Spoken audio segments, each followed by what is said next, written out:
the positive sometimes in life. Did I say that? I'm learning. My wife's been telling me I'm learning. Yeah. Um, no, I just, man, I tell you what, sometimes I start acting like y'all and just dwelling on all the negative all the time. Yeah, I'm on a roll. I know it. But no. Yeah, y'all are rubbing off on me. No, but anyway, so the Thunder got beat last night. Oh, yeah, okay. Had to bring that up. What a sorry preacher bringing that up, right? Let me tell you why it's here's the positive. I don't have to worry about trying to get home and watch basketball anymore this season, okay? So, yeah, it is what it is, all right? So, yeah. So, hey, I'm looking for the positive. Yeah. Okay. All right. Okay, let's go to Psalm 55. Psalm 55. And I read a particular verse from this psalm this morning. I don't know if anyone remembers the verse. Psalm 55. When I read it, you'll know it. Psalm 55. And there was a verse I read in my sermon this morning. Yeah, pop quiz. Yeah. Chapter 55. Okay. Verse 22, cast thy burden upon the Lord. Right? Okay, there it is. Y'all were getting there. Y'all were reading. I know.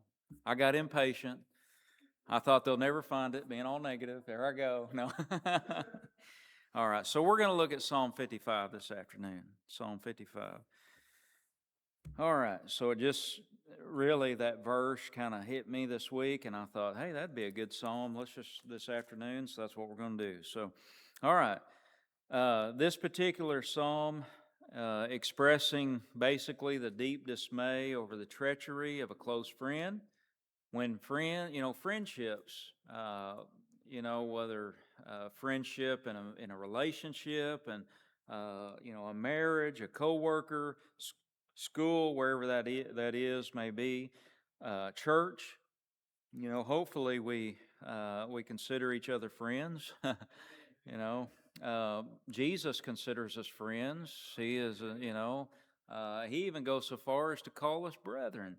And so, he is certainly the best friend that we'll ever have. But with that being said, when a friend hurts you, the burden honestly can be too difficult to carry alone. In life, not just here, but I mean in life general. There's an old saying that goes something like this, and you all know it. What is it? Sticks and stones may break my bones, but that is so far from a lie, from the truth. It is a lie. Sorry, so far from the truth. It is a lie anyway. So, actually, it's just the opposite. We try to say these things because we're trying to be positive. We're trying to think this won't hurt me. We're trying to ignore it, overlook it. And so we say, words will never hurt me. But the truth of the matter is, in life, we experience that words cut deeper than physical wounds. And sometimes, a physical wound, it may take some time. We'll generally be able to heal up, be doctored, and so forth. And we find that words, and especially when we're let down and hurt and injured by a friend, it can take a serious amount of time and effort to try to overcome that. And we know that the tongue is it's good. We need to share the gospel, but it can also be very destructive. Sometimes it's not always what we say, the how we say it can matter too. The way we approach people. Does that mean that every one of us, we always get it right? I'm not going to say that. There's been times that I've said things that were completely didn't mean any ill, but yet it come across that way or was taken that way. Has anybody ever happened to you? Yeah. It happens. And so, we need to be careful about that. And sometimes it's good to not just be so negative and maybe even smile a little bit every now and then. Might do us some good. I don't know. I tried it one time, but all right. Give ear to my prayer. Here we go. Verse 1. Give ear to my prayer, O God, and hide not myself from my supplication. Just stop right there for just a moment and you think about it's pretty amazing that God is willing to hear our prayers. Who am I? Who am I to think that God would be willing to bend an ear to me? Well, let me answer. Who am I? Well, I am somebody that Jesus was willing to die for. I mean, that's quite something. Quite something, isn't it? Give ear to my prayer, O God. Hide not thyself from my supplication. And so by the way, this is a psalm of David to the chief musician on Neganoth, Maskil, a psalm of David. So, verse 2, attend unto me and hear me. I mourn in my complaint and make a noise. Now, this isn't just murmuring. He's not talking about when he uses the word complaint and noise. He's not talking about murmuring, complaining, as we would say, man, he or she is just always such a negative person, always complaining, always murmuring, kind of like the Hebrews when they came out in the wilderness, God delivered them. And they were complaining because they were hungry, they were thirsty, began to murmur against Moses. And he said, what'd you do? Bring us out here just to let us die? Whenever God had delivered them from a certain death and was with them. And then even when God provided, they said, we're tired of this light bread. We need something different. We need something more, and just never satisfied. Sister Liz was talking about this morning, not to embarrass her, but when she walked out this morning, she talked about how beautiful the birds sounded when she walked out this morning. And I appreciate that. Too many people, they go through life and all they dwell is the negative and all that bird's eating my cat food or this. You know what I'm saying? I mean, I get it. Yeah. But sometimes you can stop and smell the roses a little bit, all right? Stop and recognize and just praise God for His creation. And it gets where I try to run and hide when I see people like that coming my way because I just don't want to hear it sometimes. I get so tired of the negativity. And then the best thing to do is stop talking. Did y'all catch that? I'm saying I look in the mirror and I am my own worst enemy a lot of times on this very thing. Because of the voice, brings us to verse 3, because of the voice of the enemy, because of the oppression of the wicked, for they cast iniquity upon me, and in my wrath they hate me. They hate me. Now listen, we're not just talking about here a moment of, self-reflection. We're talking about an individual that is absolutely on the run for his life. The enemy is literally pursuing him out to destroy him, out to kill him. Verse 4, my heart is sore pained within me. Kind of like the Apostle Paul had, he was, very in sorrow, continual sorrow and heaviness of heart and so forth, as we saw. Well, David, he was talking about heart being sore pain, having a deep inward pain. And it was because his life was on the line. They were trying to kill him. My heart is sore pained within me, and the terrors of death are fallen upon me. But what he say? And then think about this. As a young man, back over in Psalm 23, it says, yea, though I walk through the valley of the shadow of death, I will fear no evil. Conquered giants, killed the bear, killed the lion with his own hands. And here he is. So you see when I talk about this wrestling match we have, we talk about the high and the low, rejoicing even in times of sorrow. David understood that. He said right here, he said, my heart is sore pained within me, and the terrors of death are fallen upon me. Fearfulness and trembling are come upon me, and horror hath overwhelmed me. Think about this. Here's a man that said, I have a shepherd. The Lord is my shepherd. I shall not want. Well, let's just read that. Yea, though I walk through the valley of the shadow of death, I will fear no evil. Think about what he wrote over in Psalm 23, and then listen to as we continue on. The Lord is my shepherd, I shall not want. He maketh me to lie down in green pastures. He leadeth me beside the still waters. He restoreth my soul. He leadeth me in the paths of righteousness for his name's sake. Yea, though I walk through the valley of the shadow of death, I will fear no evil, for thou art with me, thy rod and thy staff, they comfort me. Thou preparest a table before me in the presence of mine enemies. Thou anointest my head with oil, my cup runneth over. Surely goodness and mercy shall follow me all the days of my life, and I will dwell in the house of the Lord forever. Now think about what we're turning and reading in Psalm 55. Because of the voice of the enemy, because of the oppression of the wicked, for they cast iniquity upon me, and in wrath they hate me.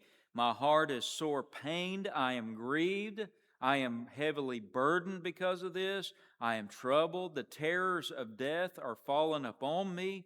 Fearfulness and trembling, verse 5, are come upon me. Everybody see that? And horror hath overwhelmed me. He is surrounded. He feels like he's being invaded by death, overtaken, overshadowed. Death is approaching him and coming upon him. And he said, "Oh, that I had wings like a dove." You ever felt like just flying away? If I could just get out of this situation. If I could just close my eyes and just go to another land. There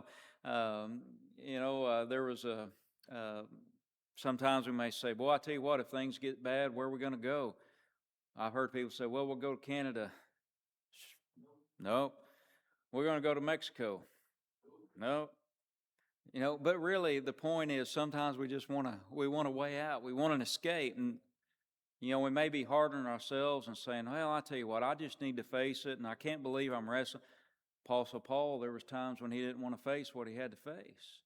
There were times when King David, the killer of Goliath, just wanted to be able to fly away from that situation. Just if I could just get away from it, get out of it, stick my head in the sand, so to speak, ignore it. If I could just clench my fist, grit my teeth, and go long enough, it'll just disappear. It'll go away. Maybe I'll just wake up, it was all a nightmare, but that's not the case.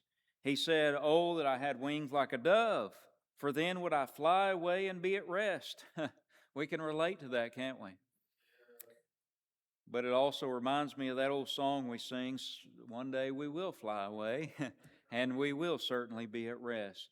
As a matter of fact, how's that song go? "Some glad morning, yeah, I'll fly away.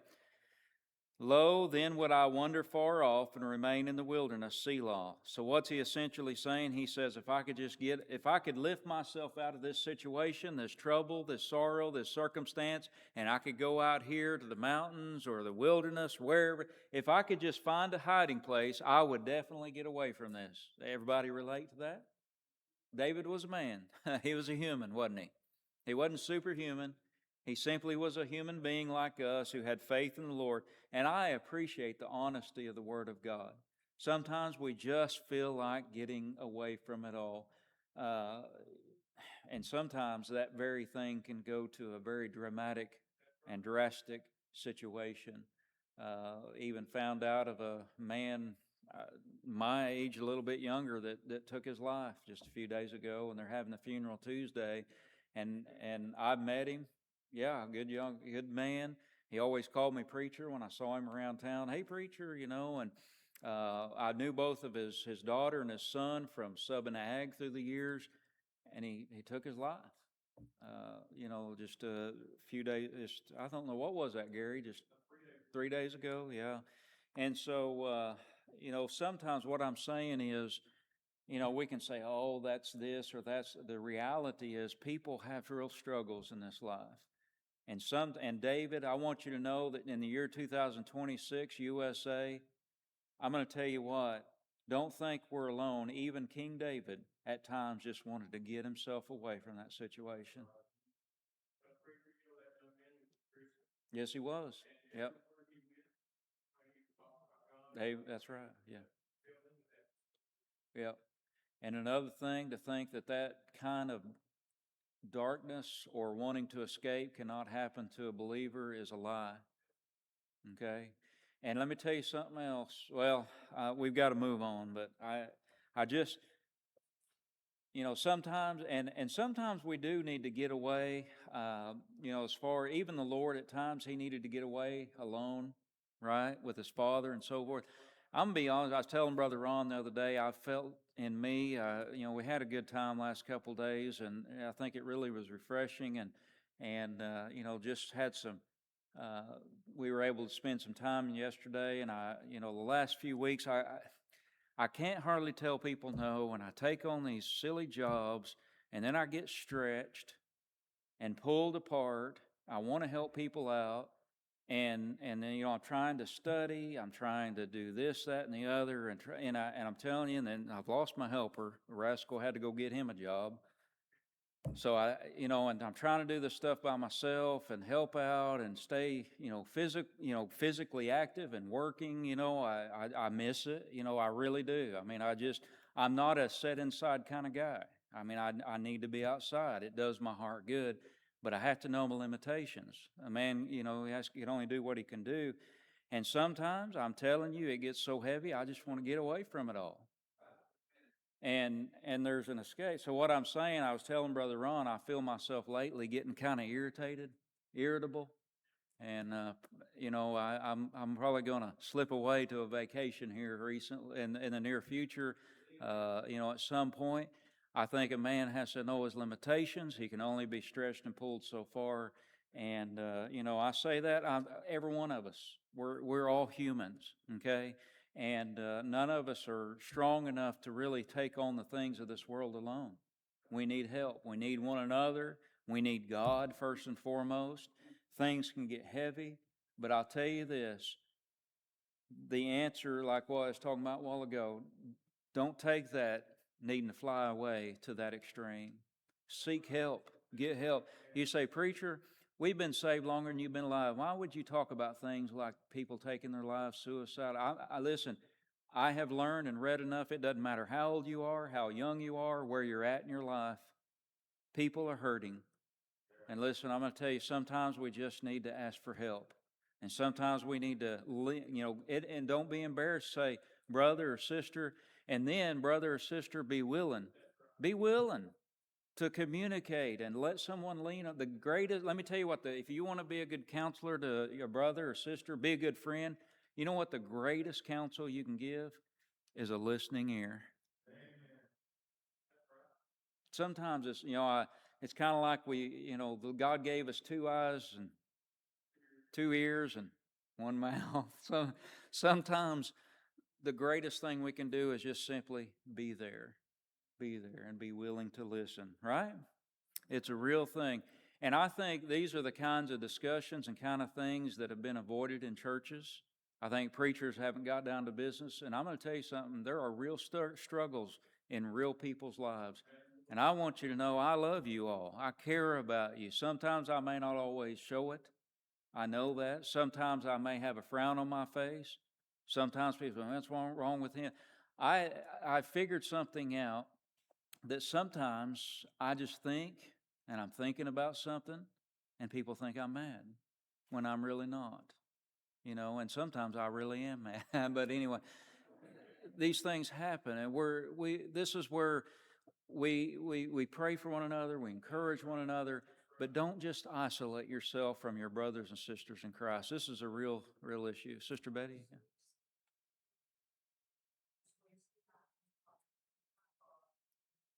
Well,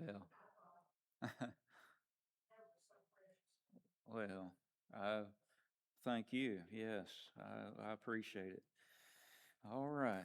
Well, I don't know if we'll get through all this chapter or not. We might, let's just read it. Let's finish reading this. He says, where did I leave off? Verse 6? The dove, yeah. He said, oh, that I had wings like a dove, for then would I fly away and be at rest. Y'all see what I'm saying? I mean, can you relate to that?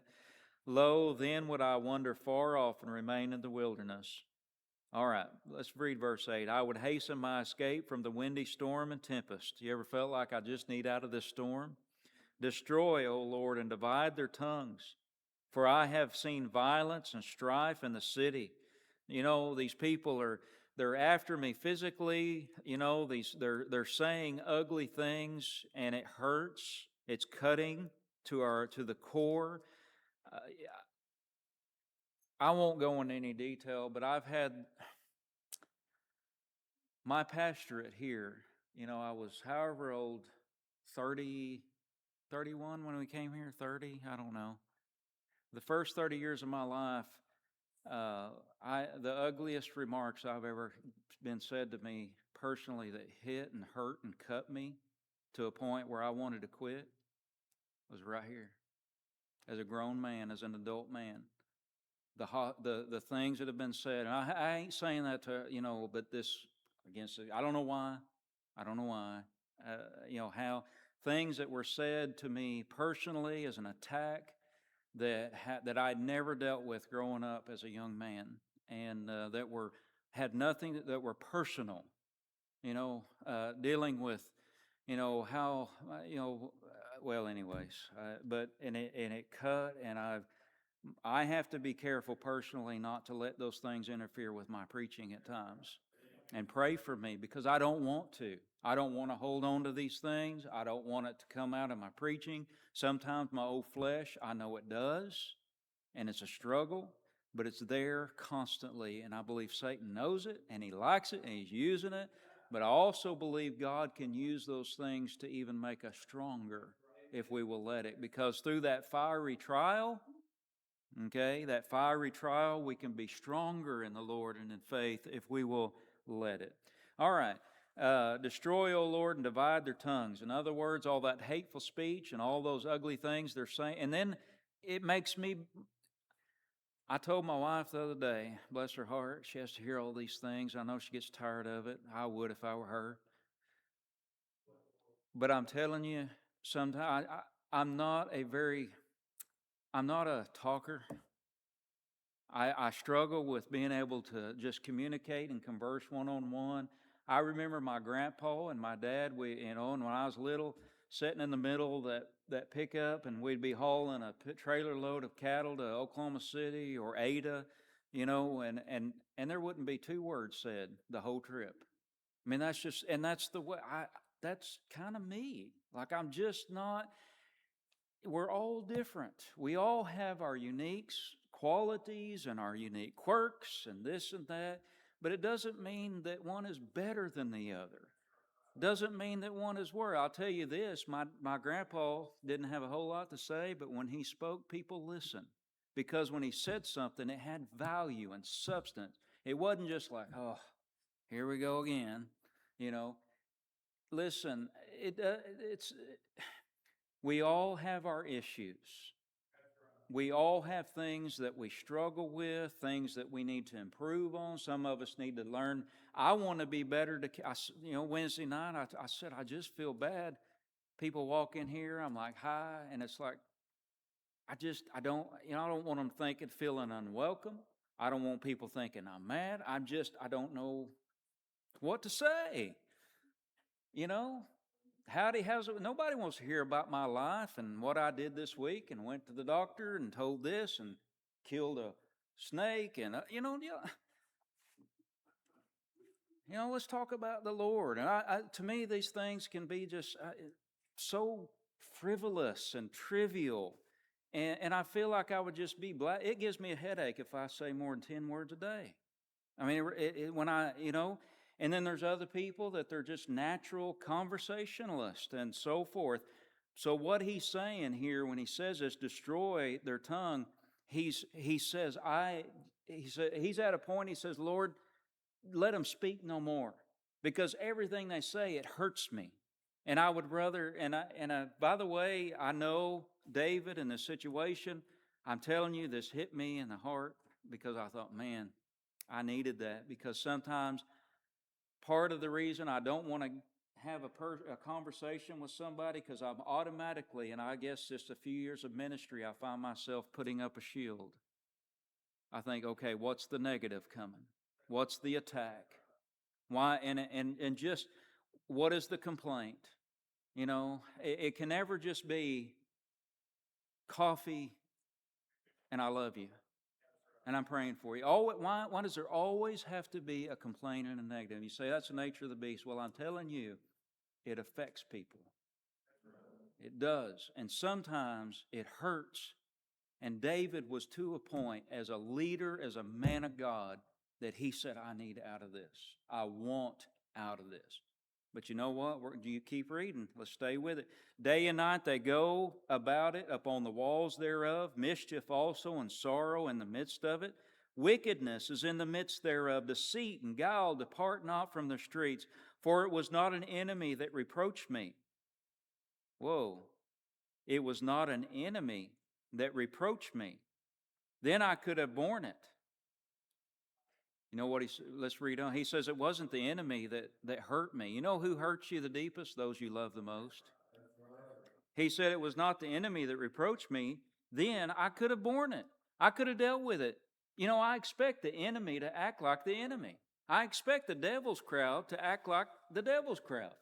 But I sure don't expect it from God's people. You don't expect it from your family, from those you love. For it was not an enemy that reproached me, because then I could have carried the load. Neither was it he that hated me that did magnify himself against me, then I would have hid myself from him. Well, who was it? In other words, the words of a friend cut deeply whenever they are hurtful, whenever they intended to hurt. And that's what he's saying. He's talking about those that he loved so dearly. But it was though a man mine equal, my God, my guide, and mine acquaintance. It was thou, a man mine equal, my guide, and my acquaintance. It wasn't the enemy, it was his acquaintance. We took counsel together. We walked into the house of God in company. Let death seize upon them, and let them go down quick into hell, for wickedness is in their dwellings and among them. Ouch. You talk about serious. David said it was my very own. It was those right here that hurt me the most. It wasn't those out there. It was those that were right there walking with God, worshiping, going through the motions. Anyways, all right. Let death seize upon them. Wow. Verse 6. As for me, here's what he says. I will call upon God, and the Lord will save me. So what do you need to do? First, what do we need to do? You and I both, in a situation where we feel like we're just wanting to escape. Number one, here's what we need to do. We need to call upon God. Call upon God. And I'm going to tell you something about, even if the electricity is out and somebody cut the telephone wire, you can always go to God. There's no stopping Him. His Spirit is everywhere. I remember my grandpa saying these words when he was preaching, that he said, you can take me, you can put me in the deepest, darkest cave there is in this world, and my God is still there. And as a young man, that seems, but man, it just impacted my heart and stuck with me to this day.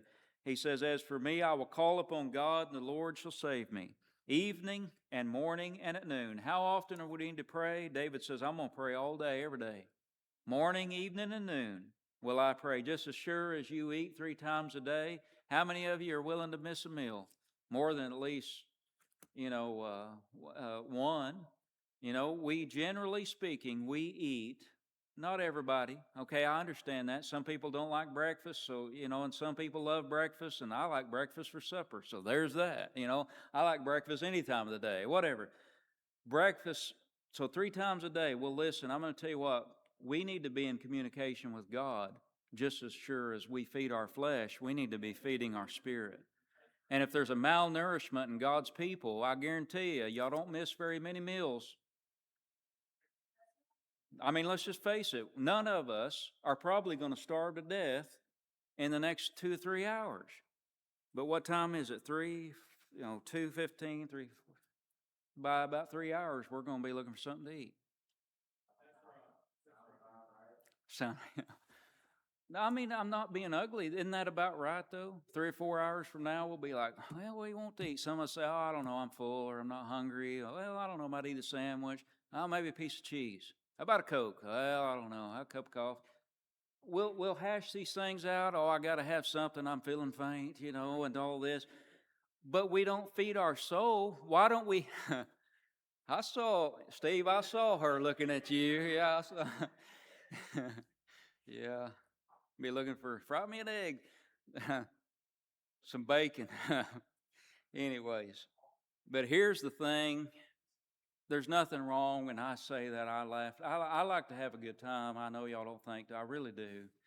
But here's the deal, just as much as we are concerned with our physical well-being, we need to be willing to communicate with God and be concerned about our spiritual growth and well-being.